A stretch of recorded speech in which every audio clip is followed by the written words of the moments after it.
Chapter 14. So when we left off, William had just entered the castle, and a bony hand had reached out and beckoned him inside. He entered a large hallway dimly lit by two torches on either side of a high-backed carved chair. "Step forward, fool!" thundered the figure seated on the chair. William did as he was told. He found himself face to face with an old man, dressed in a silver robe with a hood. They studied each other in silence. Lines creased the man's forehead, and his gray hair lay across the shiny skin on his head in thin, matted strands. His right shoulder twitched constantly, as if he were jerking up to swat a fly off his ear. His eyes made William shiver. They darted about, never resting for too long on any one object. They were the eyes of a hunted man who understood that danger could come from any quarter.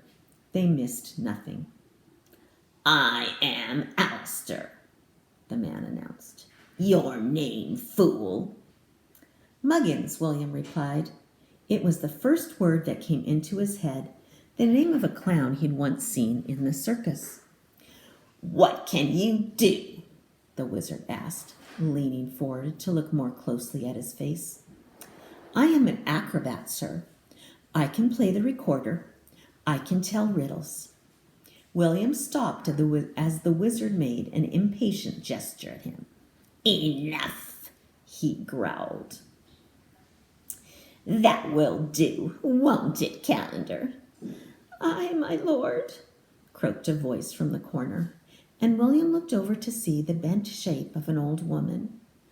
"Order him to perform," she said. The wizard nodded at him. William stepped back to the entrance of the room. He would use the beginning of his routine for the meet, but no Arabians. He wasn't ready for that. For a moment he stood with his eyes closed, centering his body. He thought of Robert's voice.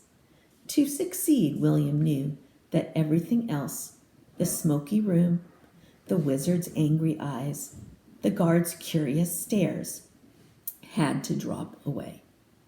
"Perform, fool!" the wizard ordered, his deep voice bouncing off the walls of the room. Ready, go. Round off, whip back, reach for the back handspring. He had the rhythm and the speed for the second pass. Another round off, then a perfect layout somersault with a full twist, which was ruined only by the clatter of his falling dagger. The guard leaped forward and snatched it from the floor before William could retrieve it himself. "Most interesting," the wizard said. "A fool who travels with a dagger." William said nothing. He was sure the wizard could hear the pounding of his heart, but he did not let the fear show in his face. "What do you think, Calendar?" asked the wizard. The old woman shuffled forward and inspected the weapon, putting it up to her nose and sniffing it. "No blood," she muttered, handing it back to her master. "But how did he get past the dragon?" "Well, fool, you heard the question," the wizard muttered. William opened his mouth and shut it again.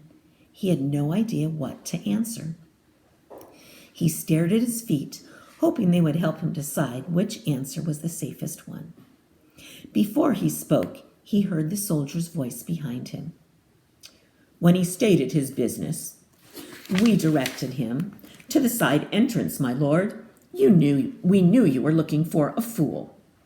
The wizard's eyes came to rest for a moment on the soldier. Nobody in the room moved. "Very well, then.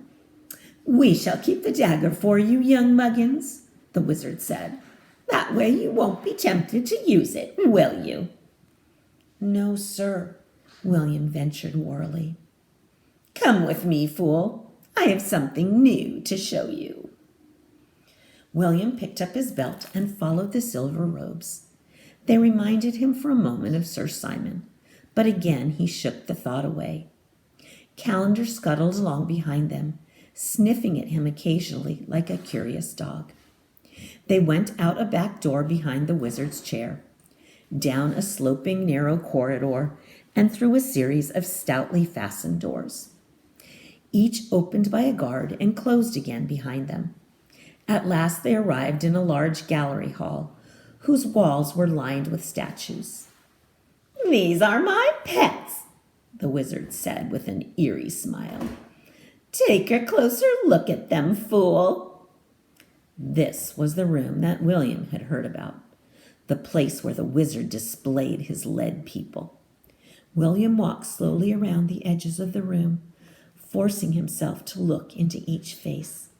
He saw old men and children, fearful faces and kind ones, wide staring eyes arrested in the middle of a plea or a protest or a prayer. The wizard was talking to him, boasting about some of his best prizes, a visiting prince and a wily priest. When William came to the last two figures, he put his hand over his mouth to stifle his scream of horror. It was the Silver Knight and the son of the Apple Tree Man. So the whispers he had heard on the road were true. His beloved Sir Simon had been defeated again. When the wizard came and stood beside him, William held himself very still. Even in the midst of his despair, he knew he must mask the fear and fury that raged within him. "This is my most recent prize, an old enemy who has tried to take my kingdom before. It was rumored that he would return one day with a boy, and so he has. But neither one of them shall bother me again," Alistair crowed. "The Silver Knight has been defeated, and in honor of his destruction, I have chosen to wear silver myself." At that moment, he put his hand up to his neck, and William caught a glimpse of the two medals hanging from the necklace. There at last was the token, the prize he had come all this way to get. It was so close. Now that he toyed with the idea of reaching up and snatching the medal from around the wizard's neck before anybody could stop him. Could he do it? He glanced about the room. The two guards standing at the door saw his look and took a step forward with their lances ready. He would have to bide his time. The old wizard fingered the woven ribbon nervously for a moment and then tucked it out of sight again, as if he could read William's mind. "You stole one of my precious little..." Oh, excuse me.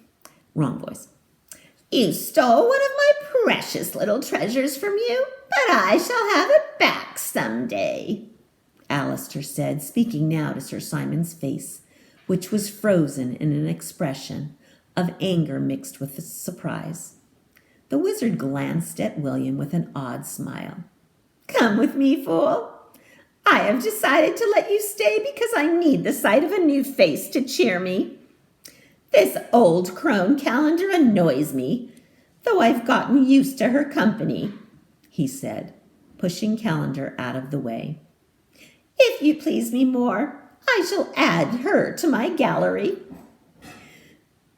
But if you do not please me enough, I shall add you." The wizard turned a withering glare on William, who looked away. He followed the silver-robed man back down the series of corridors, mechanically putting one foot in front of the other. With the Silver Knight imprisoned in lead once more, William was left alone to defeat the wizard. How was he ever going to do that?